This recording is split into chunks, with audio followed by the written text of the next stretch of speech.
कठीण परिश्रमातच सुख सामावलेलं आहे. या लेखाचा मुख्य अर्थ असा आहे की जीवनात खरे सुख, मेहनत, जिद्द आणि सकारात्मकता विचारांमध्ये दडलेले असते. लेखातील महत्त्वाचे मुद्दे प्रत्येकाला जीवनात काहीतरी मिळवायचे असते, म्हणून तो प्रयत्न करत असतो आणि परिश्रम करतो.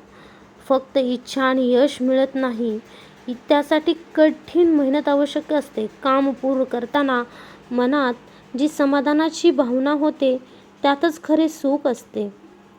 प्रयत्न करताना अडचणी, चुका, संकटे, पण हार न मानता धैर्याने पुढे जाणे महत्त्वाचे आहे. चांगली दृष्टी आणि स्वावलंब यांमुळेच माणूस यशस्वी होतो.